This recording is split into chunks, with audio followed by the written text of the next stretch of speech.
What happens when you take members of the public and put them into high-risk movie-level stunts? You get the British Late Late Breakfast Show and the terrible tragedy that unfortunately resulted in death. The Late Late Breakfast Show incident of 1986 involved a regular citizen named Michael Lush falling to his death while training for a stunt for the show. Many asked how this could happen and why there weren't more safety precautions taken. The tragedy that occurred on the BBC's Late Late Breakfast Show was not only a terrible accident, but would create reform in broadcasting still followed to this day.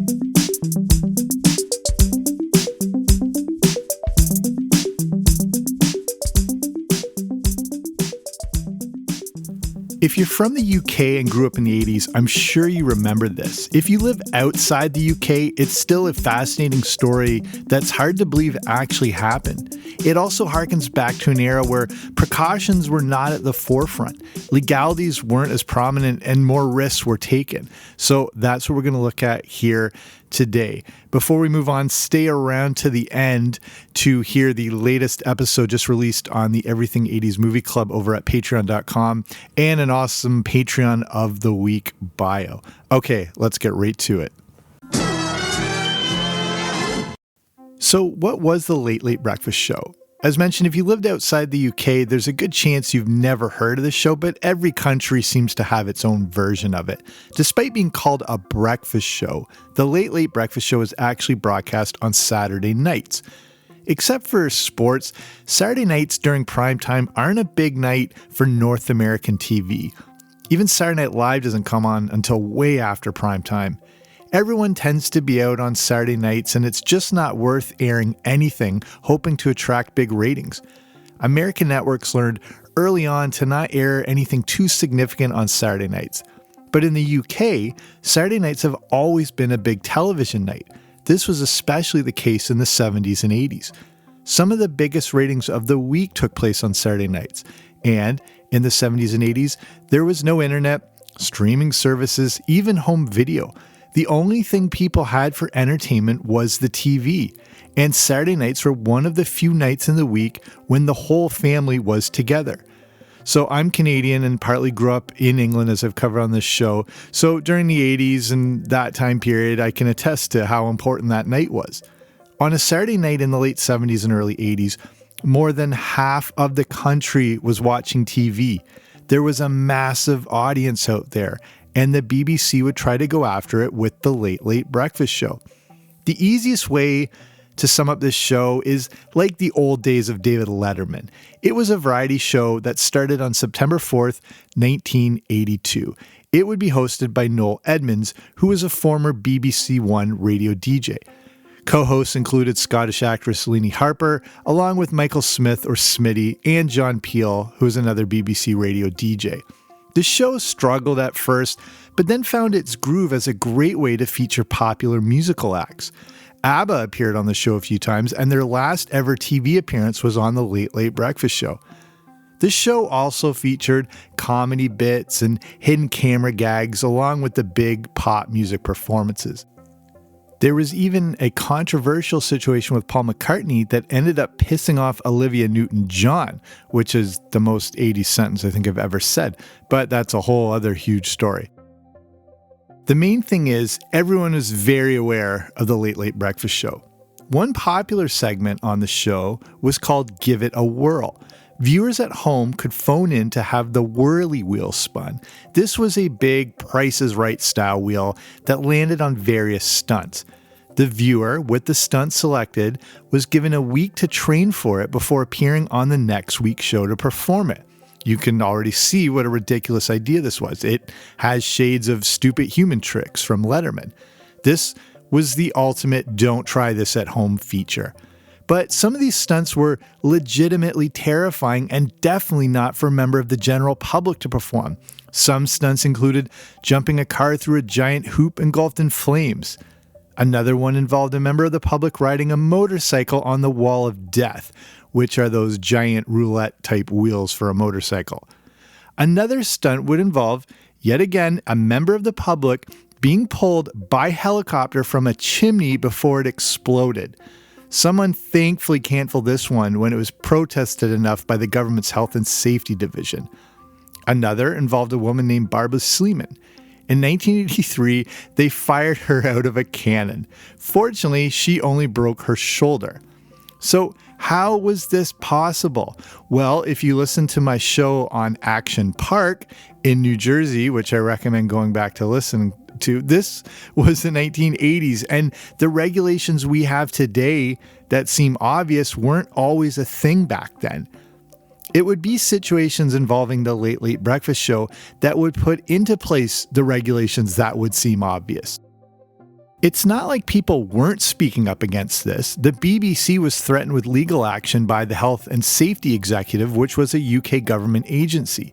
The threats resulted in nothing, and somehow the show could carry on.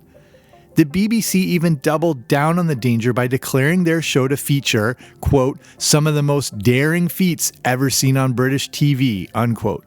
If you know anything about the BBC today, they are a place where there seems to be more regulations and restrictions than any other network in the world. But in 1986, it was all about attracting the most viewers possible, and danger was a great way to draw them in. And that led to incidents like the car crash. Rich Smith on his first solo flight. I am moving backwards as I talk to you, actually, because I'm a bit of a coward. He's coming up to the ramp now. He's going very, very fast indeed. Very fast.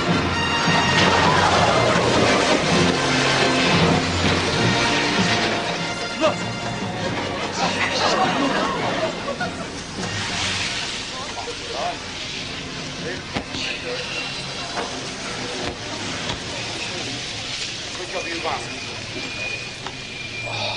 Well, obviously we'll keep you posted as to exactly what happened with that attempt.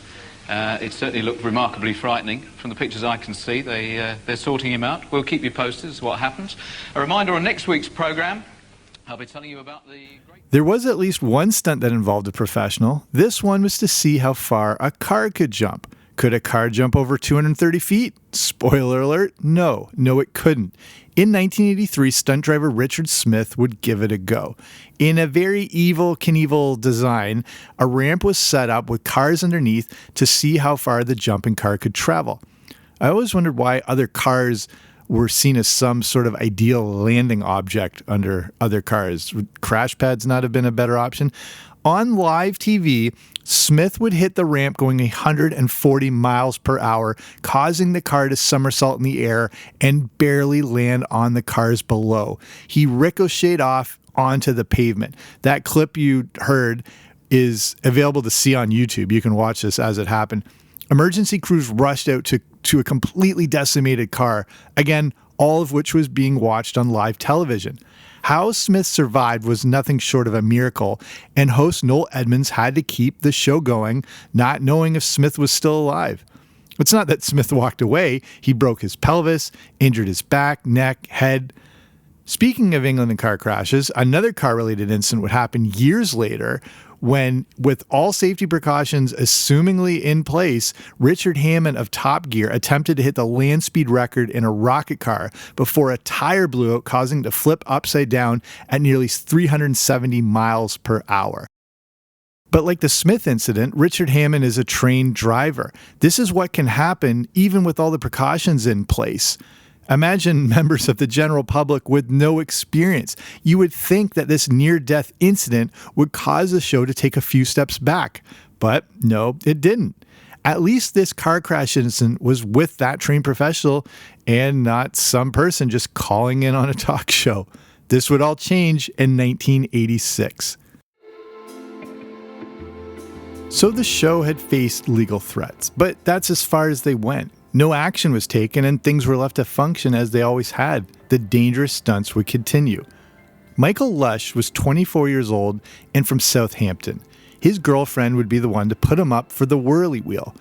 On November 8th, 1986, Rush would be called up live by the Late Late Breakfast Show. Rush had landed on this stunt called Hang 'em High and would appear on the show on November 15th. Rush was excited and was the type who seemed to want to take part in some physical risks. Hang 'em High was like a Harry Houdini stunt in that it involved being tied up in chains or a straitjacket and trying to escape. But when you did, the stunt then involved jumping from an extreme height with a bungee cord from a box before it exploded. A crane would suspend the box 120 feet in the air with no airbags below in case something went wrong. And I don't remember Houdini trying something like this. Lush didn't even start training for the stunt until the 13th. The show was on the 15th. Besides the lack of airbags for the training, there were some other issues. The first was that a professional stuntman had not even tried the stunt yet to see if it was not only doable, but too dangerous to perform. The production team offered one of their own staff to try it out first, but Lush wanted to get going and get as much practice as he could.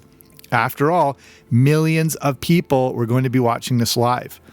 Also, the BBC had an expert. I'm using air quotes that you can't see. More on this in a moment. So Lush could be assured he was in expert hands. But as they began to rehearse the stunt, Lush had no communication with the ground. That seemed a little concerning, but at least he had a safety harness and safety helmet. But was every safety precaution possible being used? Besides the expert, surely there would be some safety personnel or compliance officers on hand to monitor this whole thing? It turns out there wasn't. The show had a safety officer, many of them in fact, but no one was around on the first day Lush began his training. Could you imagine anything like this happening today? Which is what we'll cover in a bit.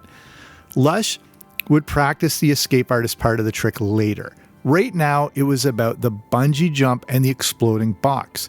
Again, Lush was not a trained stuntman, had never bungee jumped, and was now standing 120 feet in the air, suspended in a box by a crane. Lush was understandably nervous, and then took 2 minutes to even proceed with the stunt. Remember, he hadn't even seen the stunt demonstrated. I get nervous at the top of a stepladder, so I can't even begin to understand what he must have been feeling. Even if he didn't want to do it and decided to back out, he was so high up he couldn't communicate with the crane or anyone below. The Late Late Breakfast Show claimed to use state-of-the-art equipment in their stunts. One of these alleged state-of-the-art pieces of equipment was the bungee carabiner clip. You probably know what I mean. They're the big clip hooks that can easily attach and detach a rope. The clip was attached to the crane, but it sprang loose. Lush would hit the ground from 120 feet high and instantly died. The bungee cord had done nothing and landed on the ground next to him. So what happened? When you go back and read about the history of this tragedy, they stated that the clip only needed the weight of a bag of sugar to be forced open. How was this possible? Did no one check this beforehand? It turns out the expert they used wasn't exactly a bungee or climbing expert. The person had experience with special effects and theatrical tricks, but had never been involved with this type of stunt. There were no equipment experts to double check that everything was functioning properly. And here's the baffling one. Among other baffling ones, there wasn't even an ambulance or emergency crews on hand. An inquest obviously took place. One of the first things they did was test the carabiner clip to see what happened. They tested the clip 20 different times, and on 14 of the tests, the clip sprang loose. Then there was the issue with the bungee cord itself. I know nothing about bungee jumping, but I do know the cord is supposed to be elasticized. Was something different inadvertently used? Bungee specialists, including ones who pioneered modern bungee jumping in the UK, had said that they had attempted a similar stunt using 3 ropes and not just one. One was all that Lush had. It turns out these specialists had warned the BBC that stunts like this, without the proper consultation, could result in death. The BBC was then called out by other stunt performers, including Jim Dowdle, who has performed stunts in several huge blockbusters and is known as the stuntman to the stars. He said there was no way a member of the public should have attempted this. This is BBC One. Because of the tragic accident involving Michael Lush while preparing for tonight's edition of the Late Late Breakfast Show, the BBC has decided to cancel this and all further editions of the programme. The Inquisition found a lot of errors involved with the bungee stunt. This time, the health and safety executive was able to prosecute the BBC, but the fine would only be £2,000. The BBC contributed over £120,000 to the family of Michael Lush. Converted for today and with exchange in American money, that's around $400,000. Through the investigation, they revealed that a stunt like this wouldn't even have been performed by a professional unless it had airbags. And as I keep pointing out, a member of the public did this with no previous experience. They also pointed out that even with professionals, a stunt like this would have taken weeks. A non-professional was only given a few days. The show had not taken the proper safety precautions, and any discussions of the stunt with a safety officer had happened over the phone. Again, that safety officer wasn't even there the day of the rehearsal. The Late Late Breakfast Show tragedy would have many implications. First, the show was immediately cancelled. Next, the event would have a massive impact on the future of broadcasting in the UK and around the world. The BBC would move away from any stunts that involved a member of the general public. Safety regulations would go through the roof, and other networks would learn that risks made in the interest of higher ratings were incredibly irresponsible and illegal. Whether it's in the UK or North America, you would obviously see nothing like this today. It's impossible to even imagine something like this taking place. We're so used to the legalities of every little thing that a stunt like this doesn't even seem feasible. Even if a member of the general public was used in something similar, there would be months of preparation and professional training, insane precautions, and so much insurance it would make your head spin. Safety regulations and precautions are obviously par for the course today, especially in network broadcasting. And it's hard to imagine a time when they weren't always a priority. But like, again, Action Park, I really recommend going back to listen to that show just to see, the lack of precautions at an all-time high. It's just how things were in the late 70s and early 80s. The BBC was trying to stand out during a very competitive Saturday night, and death-defying stunts appeared to be the way to do this. The problem with this is you have to always one-up yourself.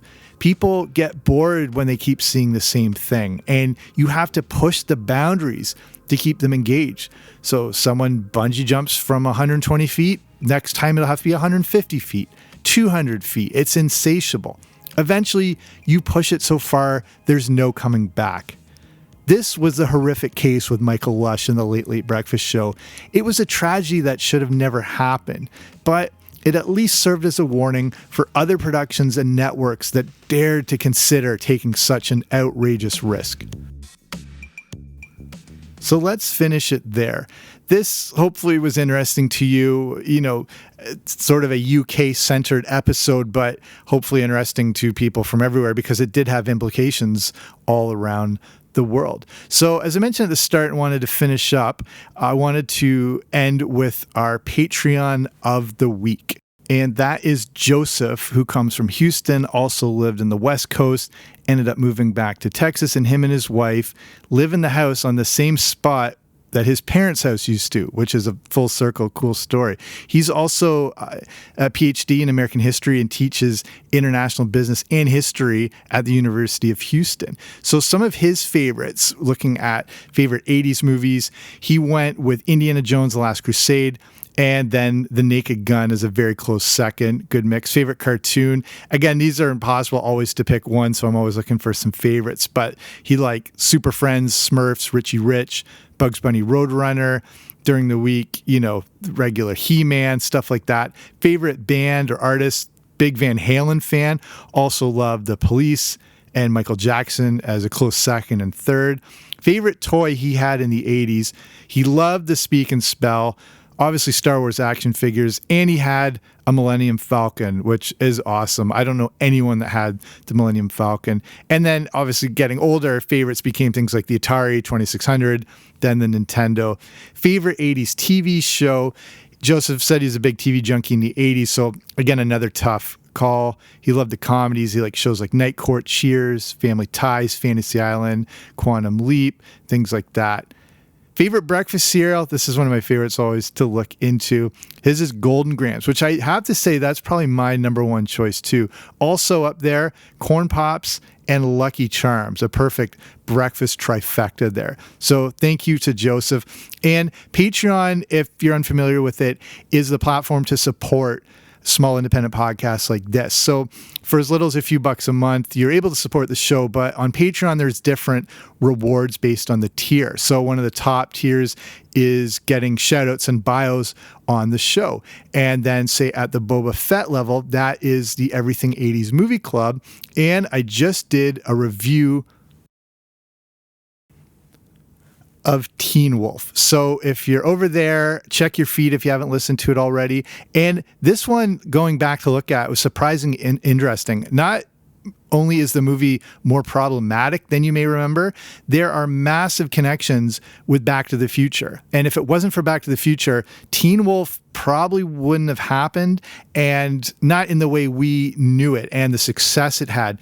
And it's also a very interesting story in a movie studio putting in the bare minimum to get a movie out. And that was their whole intent. And it's technically considered an indie film. And it was made on a budget of nearly only $1 million. It was shot in less than a month. And they were absolutely convinced it was going to be a moneymaker.